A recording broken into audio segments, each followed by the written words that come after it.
He gives us his all: speed, endurance, power. Yet his wild spirit burns bright.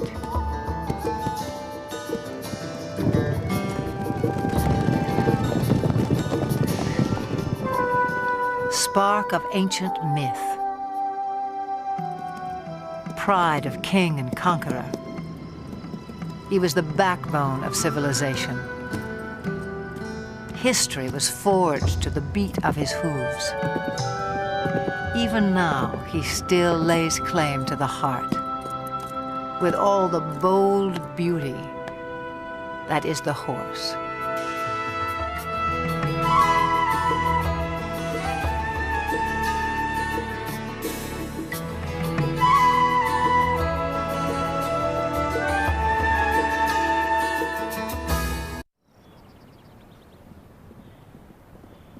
Summer sets off fireworks in the mountains of southern Montana.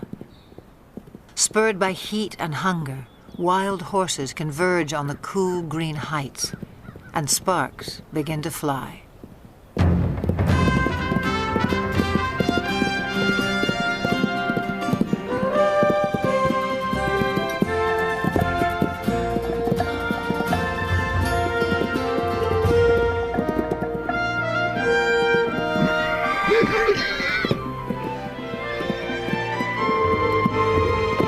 Stallions spar and court young mares in a drama as old as the hills.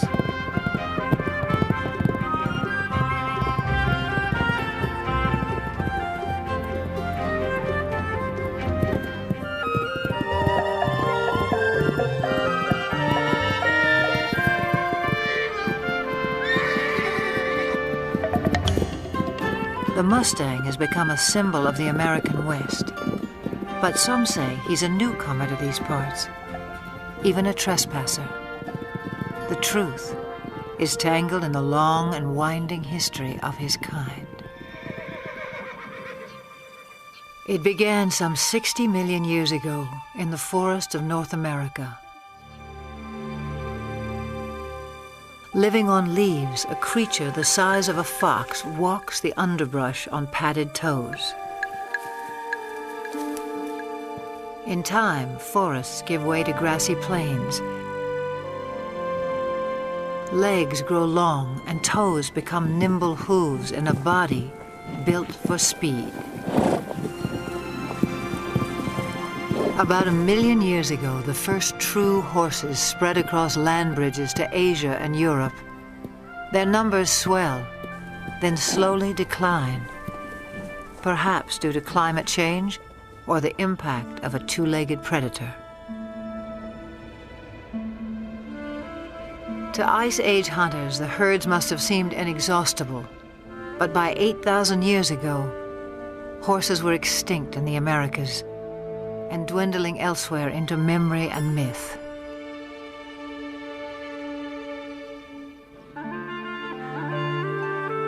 Then somewhere on the steppes of Eurasia, at least 4,000 years ago, the horse inspired someone as more than just a meal. It may have begun as a shaman's ritual or a reckless teenage prank. But some brave soul took a quantum leap and changed the world forever.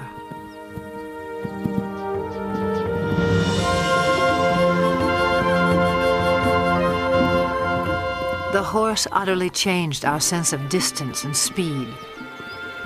He carried us forward in space and time and made our world smaller. Great equestrian cultures arose and thundered across antiquity. Today, most have vanished, but here on the steppes of Mongolia, little has changed since the time when the horse became a way of life.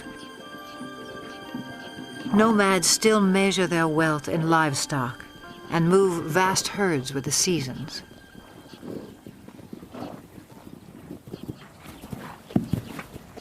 Small but hardy, Mongolian horses endure a harsh climate and grow a thick winter coat. When pasture is meager, they can survive on very little.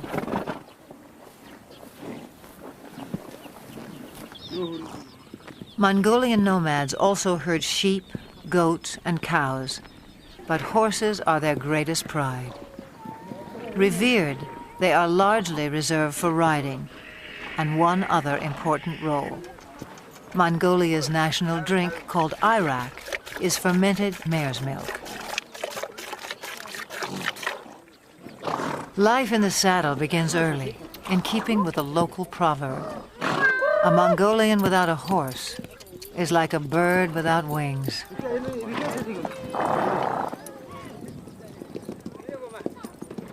In July, thousands of nomads set up camp on the edge of the capital city, Ulaanbaatar. They come to celebrate Naadam, an ancient religious festival. National competitions of traditional sports are held, including 2 days of horse racing. One of the country's top horse breeders, Hang Medic, traveled over a week to take part in what will be his 30th Naadam. From a herd of 400 head, he has brought his 12 fastest horses. Also in tow are his grandchildren. For good reason. Riders must be under 12 to compete at Naadam. Training, however, is no child's play. It's what Hang Medic lives for.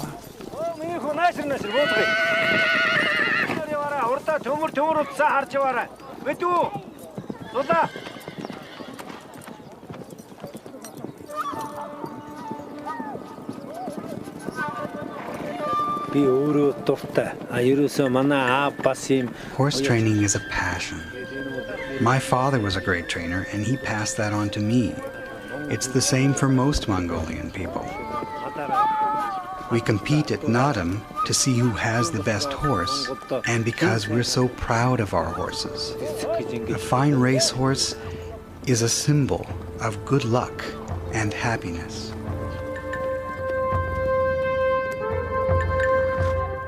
On the day of the first race, preparations begin at dawn. Hats and bright silks will help families spot their little jockeys at a distance. The distinguishing mark of a racehorse is a leather tail wrap, always wound clockwise. Forelocks are also bound. Hang Medic enhances the look with a charm bearing Mongolia's national emblem. He has high hopes for this young stallion. With an offering of mare's milk, Hang Medic's wife invokes the sacred powers of nature to bless horses and riders. A circle of incense purifies. A drop of arak protects from harm.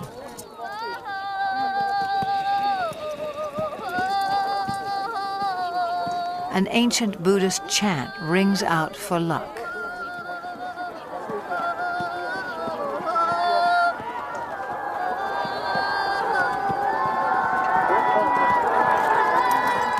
Some 500 riders will compete in the first race.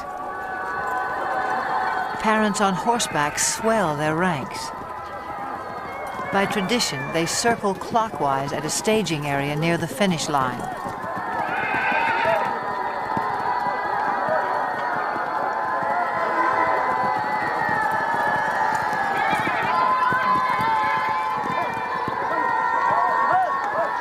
But the running of the race is not yet at hand. The starting point lies more than 15 miles away in the open steppe. To reach that point at a walk will take the racers some 3 hours, which leaves time to kill for everyone else. Nomads like Hang Medic take the moment to catch up with old friends and trading partners. For people who live much of the year in relative isolation, there's also the irresistible allure of new faces.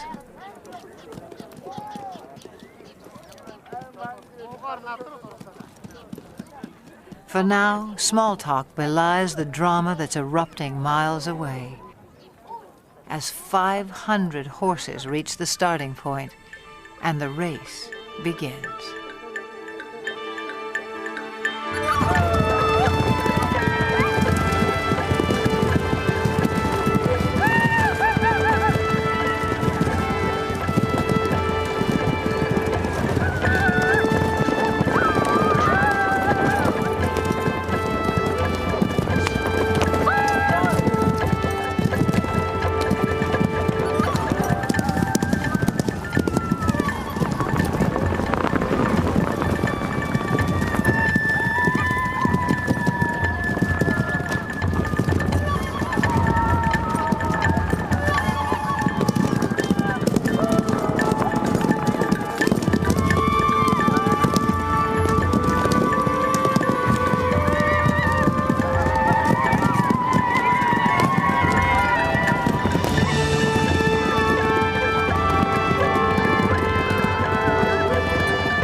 Long before they can see the racers, spectators crowd the finish line.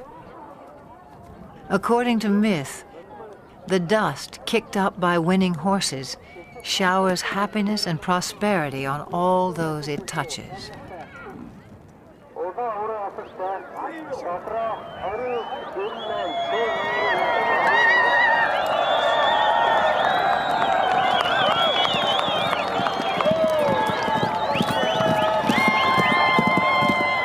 Front-runners have been galloping for nearly 30 minutes. By Western standards, this might qualify as an extreme sport. But these are the descendants of Genghis Khan, who forged the largest land empire ever known on horseback.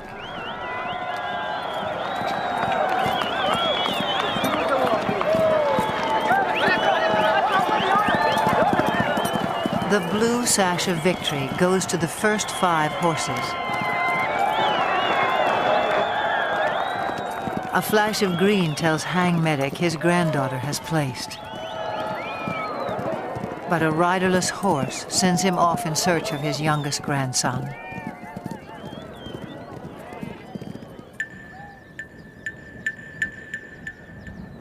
After an initial flurry, racers trickle in for another hour.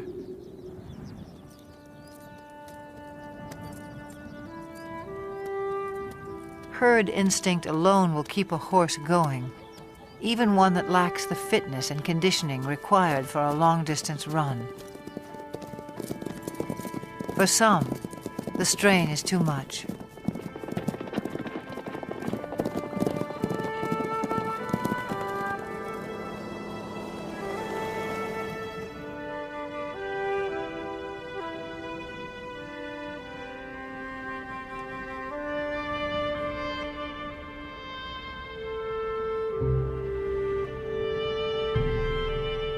When a horse dies on the racetrack, the trainer is dishonored.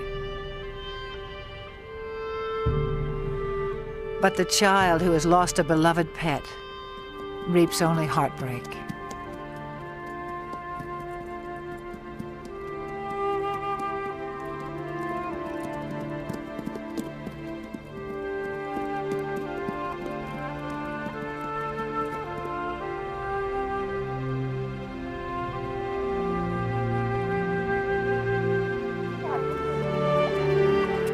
A fall near the starting point dashed the hopes of Hang Medic's grandson.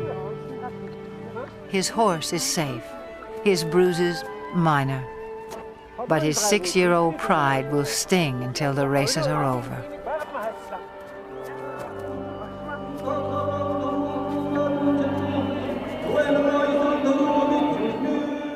Nadam concludes in the National Stadium. with a parade of champions. Hang Medic is twice a winner. His grandchildren take 2 of his horses through their victory laps.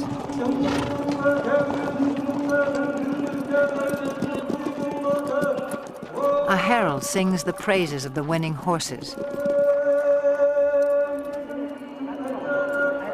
Medals and mare's milk do them honor.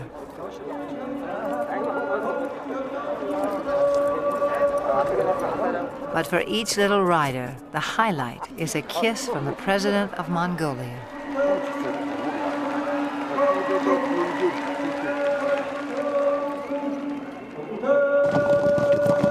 No other nation makes more of the horse.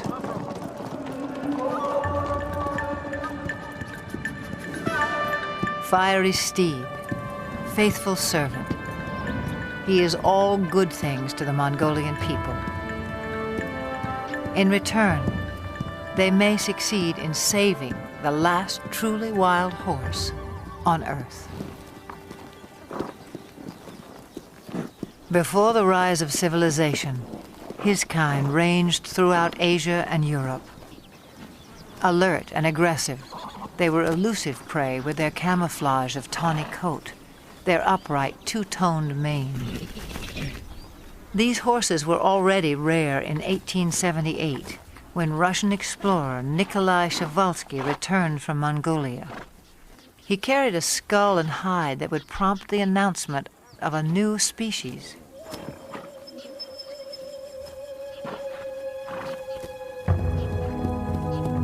In a race for specimens, stallions were slaughtered to subdue mares. Mares were killed to secure foals. Dozens died en route to zoos and animal collectors in the West.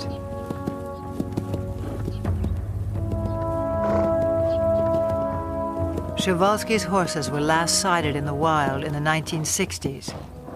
A decade later, fewer than 300 survived, in captivity only. This endangered species was declared extinct in the wild.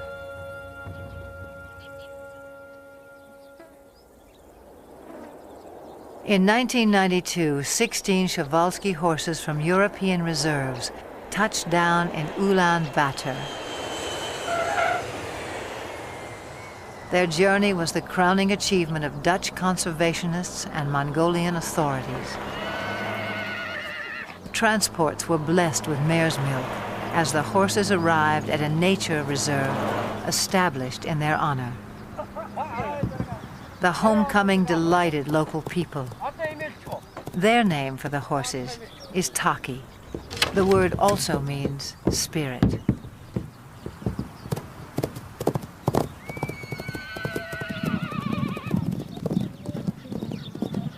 Today, some 80 free spirits roam 120,000 acres under watchful eyes.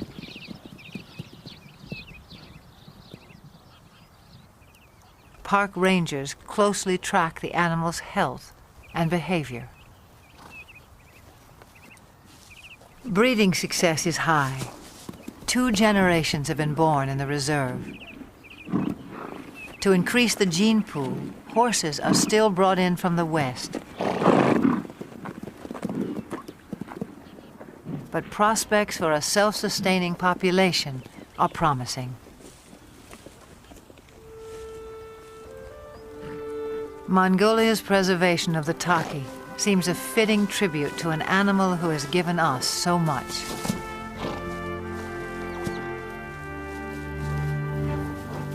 Domesticated, the horse revolutionized our world, but in the process, he was also transformed.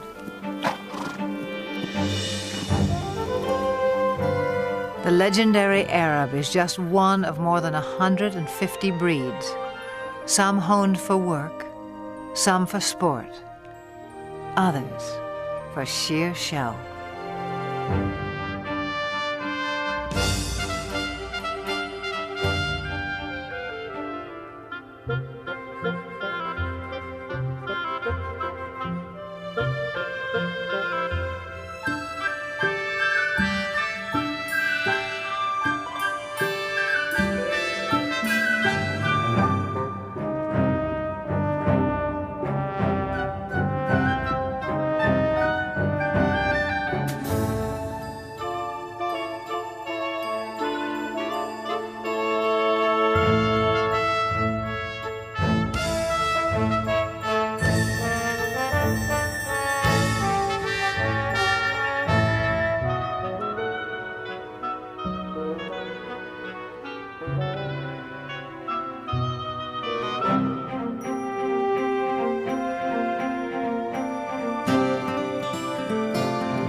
The Spanish horse boasts one of the oldest pedigrees.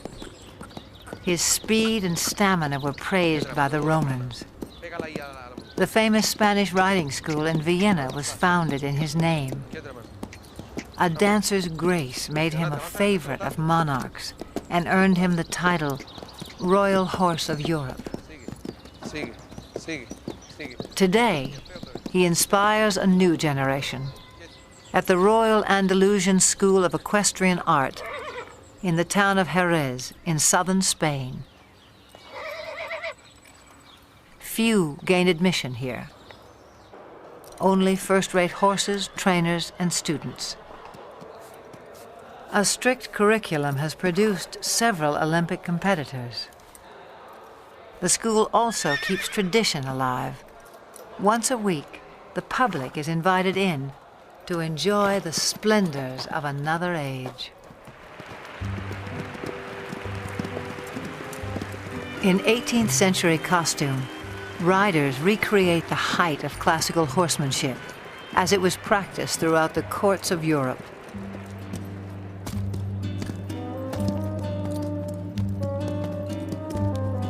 Most spectacular are the airs above the ground.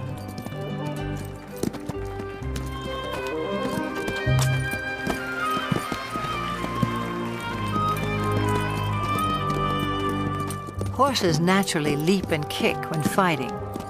Centuries ago, cavalry mounts were trained to perform these moves in battle.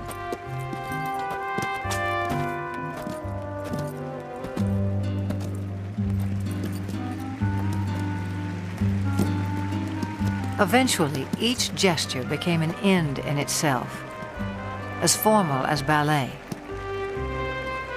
A supreme effort, the capriole demands vertical loft, virtually in place.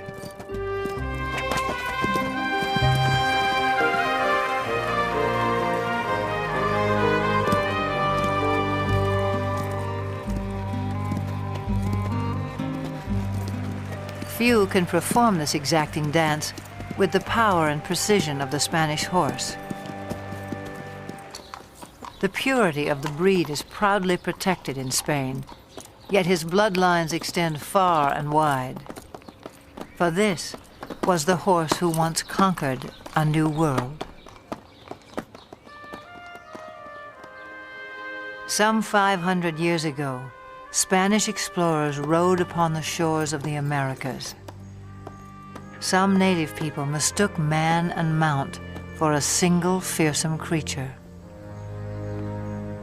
But soon they would make the horse their own.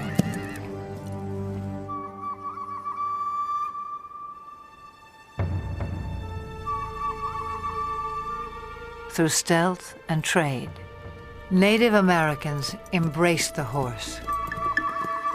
It was said they came to each other like long-lost brothers.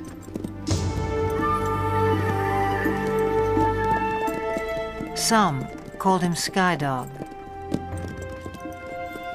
He opened vast horizons in this life and haunted their visions of the afterlife. But this cult of the horse would not last. By the 19th century, Native Americans had been robbed of land and livelihood. Their beloved sky dogs were shot or simply set loose. Scores of Indian ponies joined strays and runaways, already thriving in the wilderness. By 1900, over 1 million horses roamed the American West. But not for long. To make way for cattle and sheep, public lands were cleared of animals considered worthless pests. They were slaughtered by the thousands for pet food, fertilizer, and mere sport. In the 1950s, public outcry denounced the abuses. Still, numbers had dropped below 20,000 by 1971, when a federal law was finally passed to protect the wild horse. as a living symbol of the pioneer spirit of the West.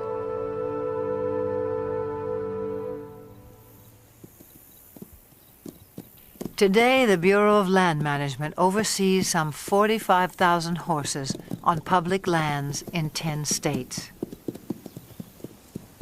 On the Montana-Wyoming border, the Pryor Mountain Wild Horse Range is home to a herd of about 160. Most live in small family groups of several mares, their foals, and a single dominant stallion. His role is to guard his harem and protect his growing offspring.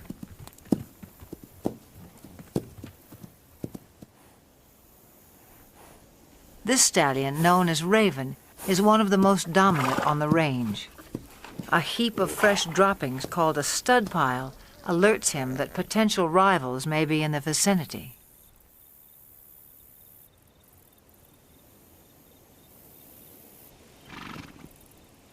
A band of young bachelor stallions prompts Raven to move his family to a safe distance.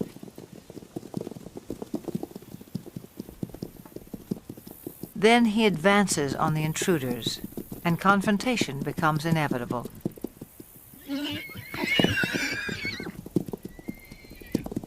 Raven may be outnumbered, but at 10 years old, his maturity and experience give him the advantage.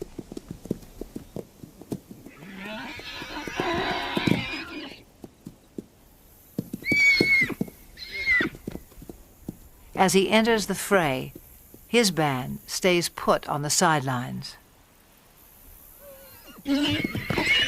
Most clashes between stallions are more about asserting rank than inflicting harm, and serious injuries are rare.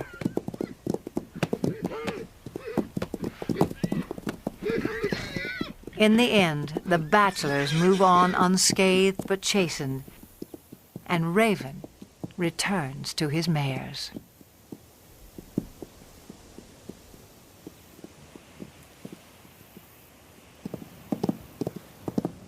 Occasionally, even mature stallions form alliances.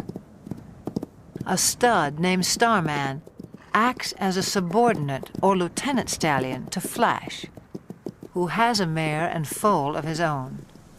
Flash tolerates Starman's presence, but allows him no access to his lone mare. In summer, a waterhole fed by melting snowbanks attracts this small band.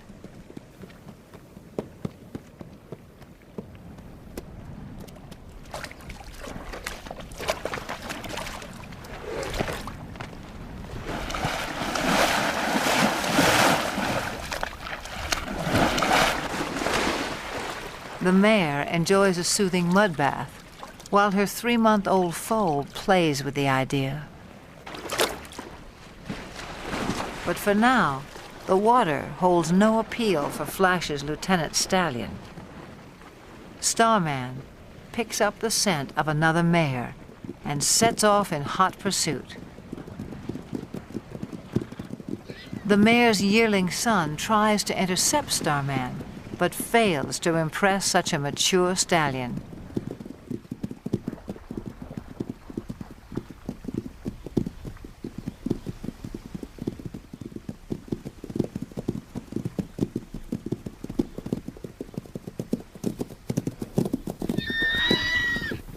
This mare's own stallion must be just out of sight, a boon for Starman.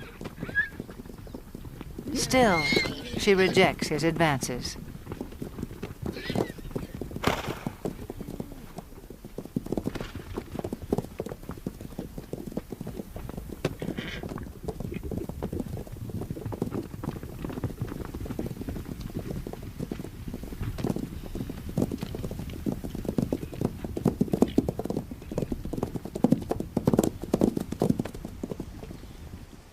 In the end, she gets away, and Starman can only observe the tactics of a more successful suitor.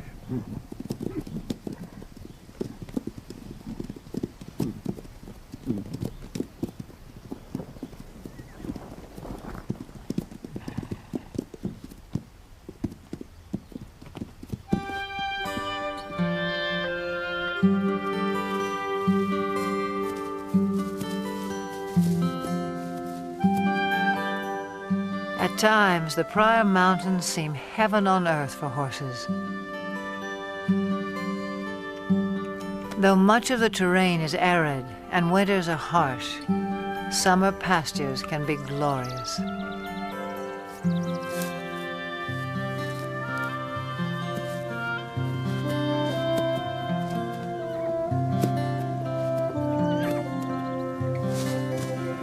The horses have few predators to fear. Most were eliminated by ranching and land development. With high fertility rates, the horses' numbers can increase by 10, even 20% a year. And that means trouble in paradise.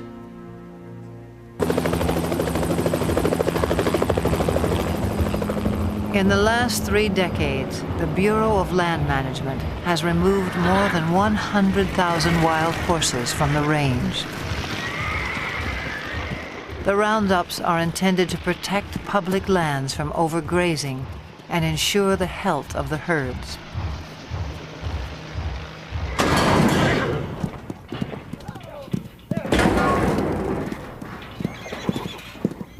Excess animals are placed in adoption programs, but supply far exceeds public demand.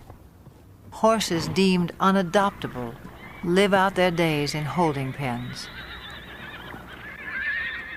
Even now, the fate of America's wild horses remains an open-ended question.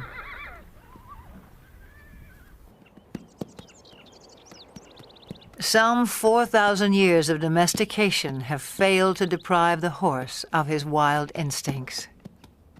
His natural impulse is to flee the company of humans. Brian Newbert makes a living not breaking, but in his words, starting wild or green horses.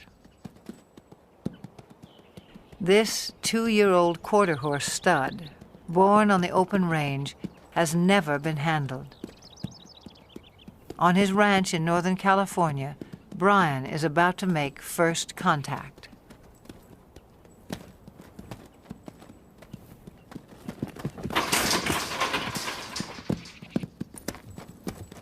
Brian will chase the horse until he turns to face his pursuer. The goal is capture the animal's attention and keep it. I'll ask again. Good. Now let's see if he leaves with his hindquarters or if he leaves with the whole horse. See, here's the first little part is going to happen here in just a second, I think.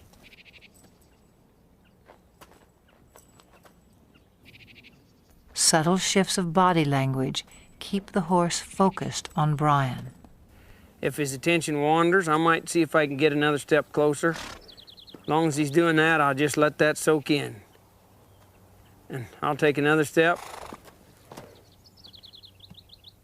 And I'll take another one here.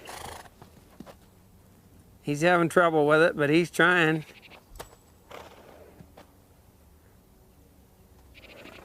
He's gonna have to leave here pretty soon. And I'll try to direct him back. There, he adjusted in the rear quarters. That's what I'm gonna need here.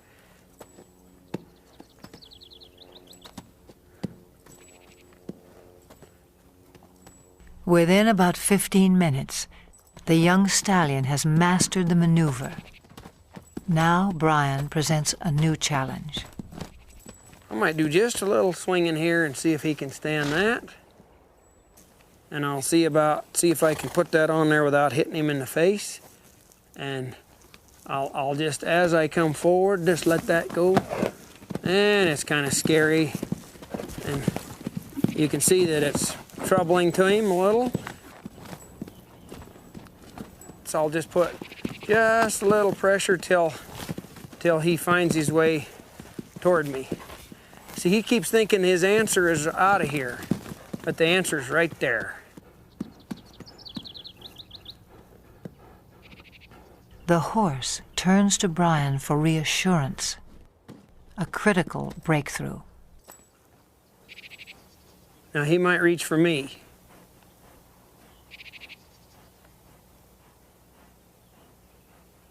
Let's see if... He come in here, I'll see if I can get another half a step without scaring him.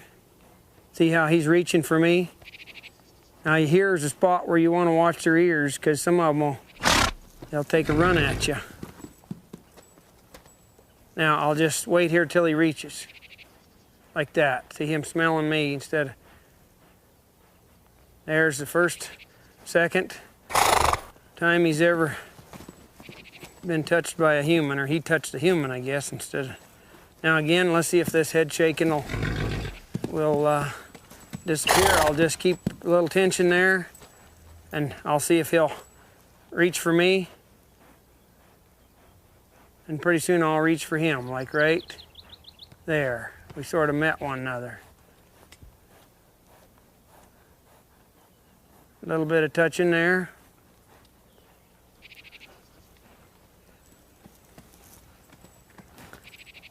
A little bit more here.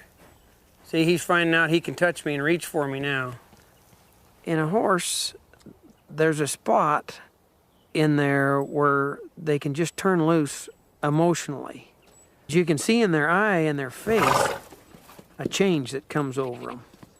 And they'll begin to drop their head and their eyes will soften, and you can just see that they're beginning to trust you. And then you can move right on and really advance then. I'll get my weight shifted back. He's feeling a whole lot better about things now. He's finding out I can touch him and he won't get hurt. Less than half an hour after the first touch, Brian tests the saddle. It's kind of important to swing this on so that it doesn't hit him.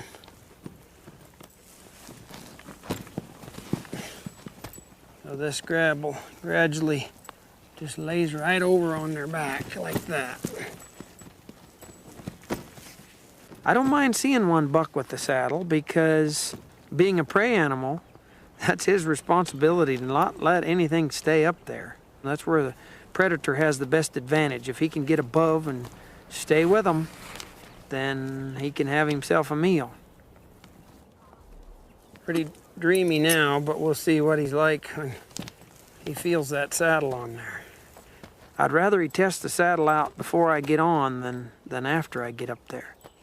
Now I'm gonna move him off, but ever so softly, if I can. I'm not trying to make him buck.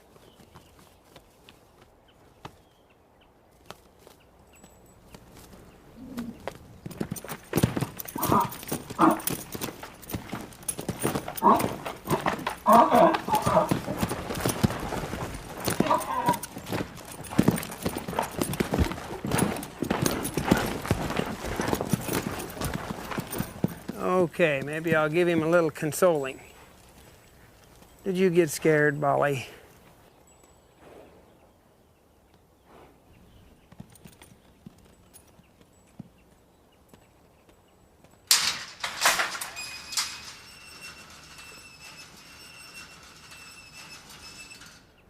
It's been less than 2 hours since Brian began work, a fairly routine first session.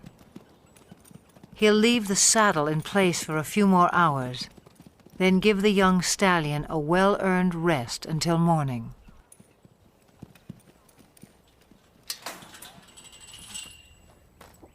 Yesterday's fear gives way to recognition and trust. Today will be another turning point. Social animals feel safest in a group. As a comfort to the young stallion, Brian has corralled several other horses.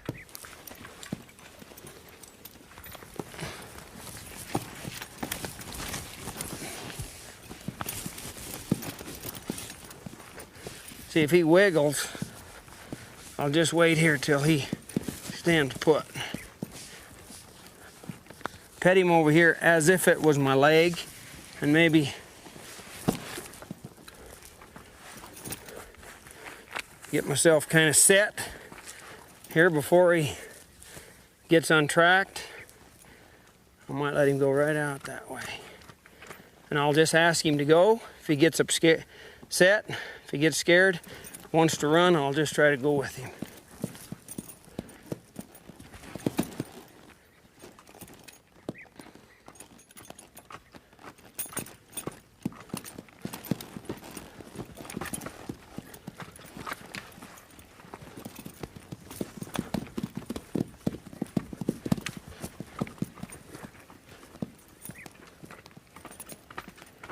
People ask me about this new way of working with horses. As far as I know, it's been around as long as there's been horses and man interacting with one another. I don't know how the first man could ever got on a horse for the first time without having something working for him.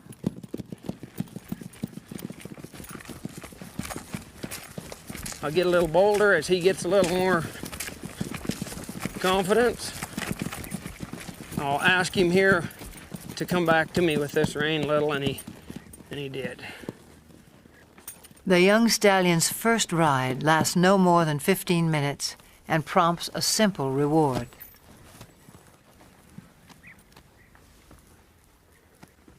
Hey, kid. This just kind of soothes them sometimes. Give them a little hugging. This is a place where a lot of them just can't stand you have you that close. And if you can show them that it's okay to be this close, why, it's a real relaxing, soothing kind of thing for them. They really have to trust you.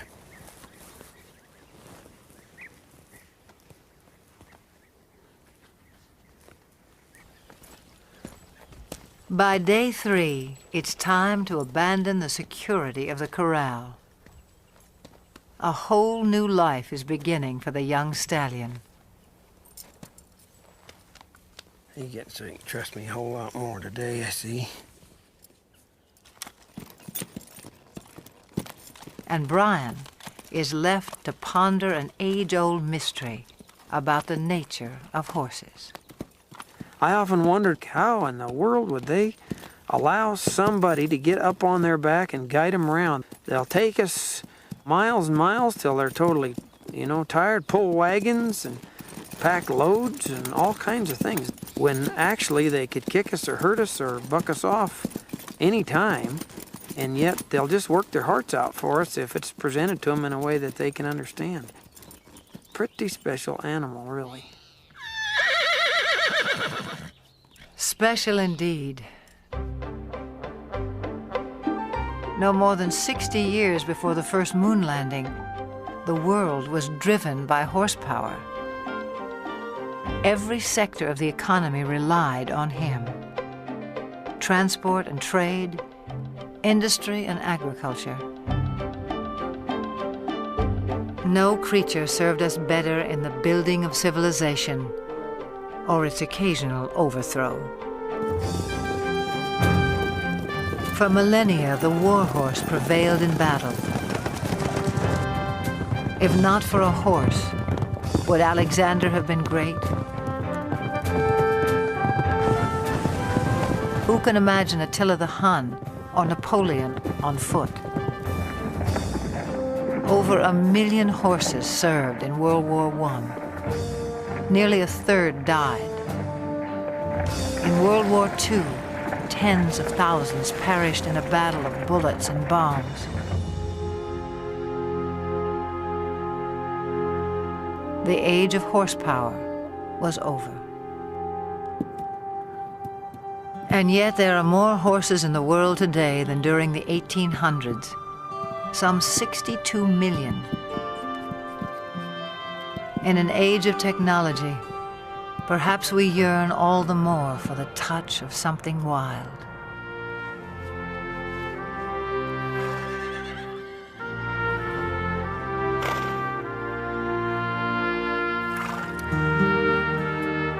The horse is no longer changing our world, but he can still change lives, one at a time. In central Georgia, Carol Woolley has loved horses since she was a child. In 1995, a friend told her about an old school horse who had seen better days as a fox hunter and jumper. His name was Carousel, and he needed a home. Carousel was in his mid to late 20s, a little lame, about 100 pounds overweight. He was a little sway back, just a good, quiet lesson pony. You like a goodie? Carol took good care of him. Local children rode him. Soon, Carousel was a favorite. In 1996, 2 weeks after the Summer Olympic Games, the Paralympics came to Atlanta. Some 3,500 athletes attended.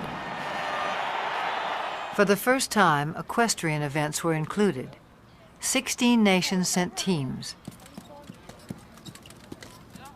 It was up to event organizers to provide horses for 62 athletes with a wide range of disabilities.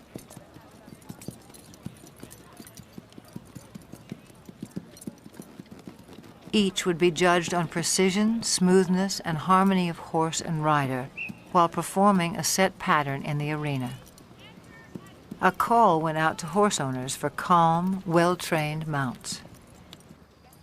Carol Woolley volunteered 2 of her younger horses, but games officials were desperate for more. She thought twice, then sent for old Carousel as well. After a checkup, he was quickly put to the test. Later in the day, they called him for Denmark, and I met Britta Anderson, who's a very small woman in a wheelchair, and I thought to myself, there's no way she's going to ride this pony.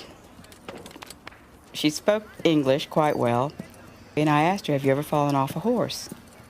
And she smiled and looked at me and says, many times.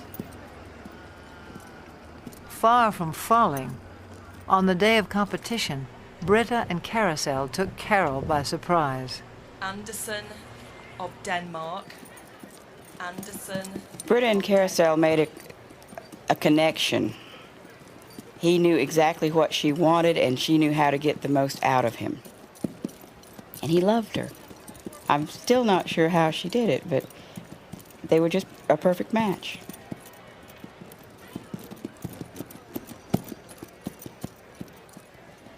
The judges agreed. The pair took first place in their division and received the highest score of all the competitors.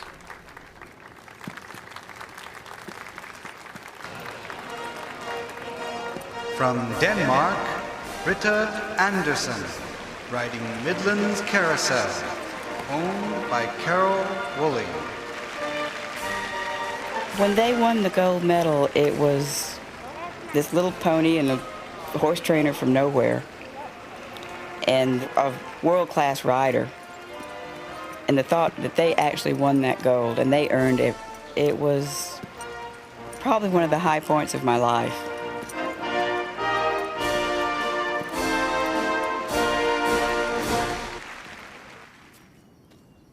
By the time she returned home, Carol had decided to start a therapeutic riding school. Would it be easier to face the other direction to get off? I think so. Horseback riding can improve balance and muscle tone, as well as a sense of independence and self-esteem in people with all sorts of disabilities. For Carol, there's no greater reward than to see someone like 13-year-old Sarah take her first ride. We got you now, kid. You're riding, kid. You're riding. You want your back? When you take a child out of a wheelchair and put him on a horse, he's immediately taller. The walk of a horse mimics the same movement you get to actually walk on your own legs. It gives them a freedom of mobility. It gives them control over something that they may have never known before. They can control where they're going.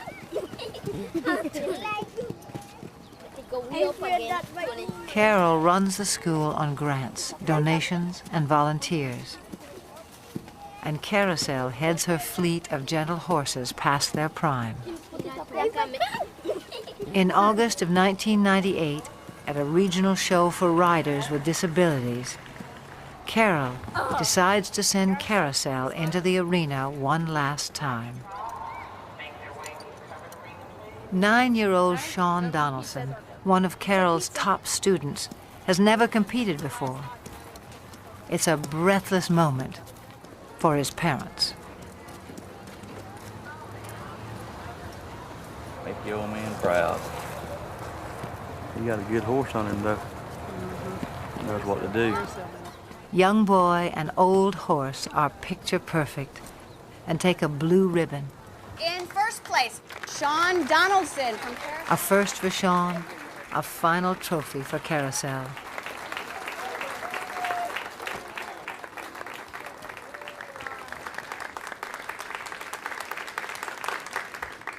The competition concludes with a ceremony. As a symbol of retirement, Carol removes the saddle from a little horse of unknown breeding who has meant so much to so many.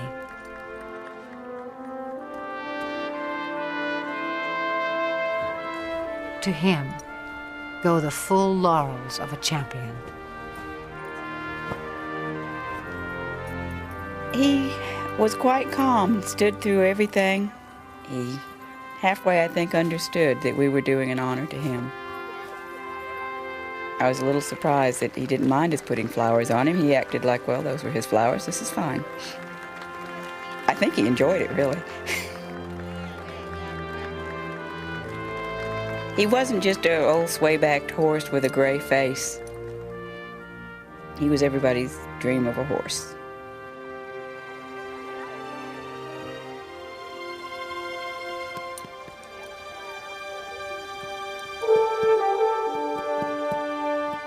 He's served everyone that's ever owned him, every place he's been.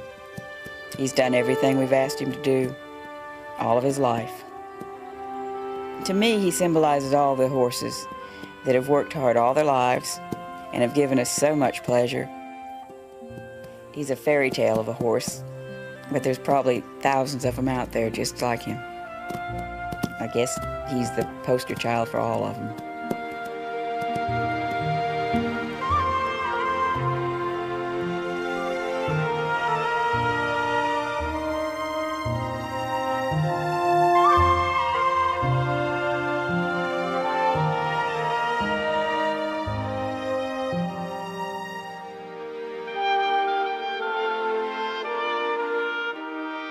For all they have done for us, for all that they are, may they always have green pastures, each and every one.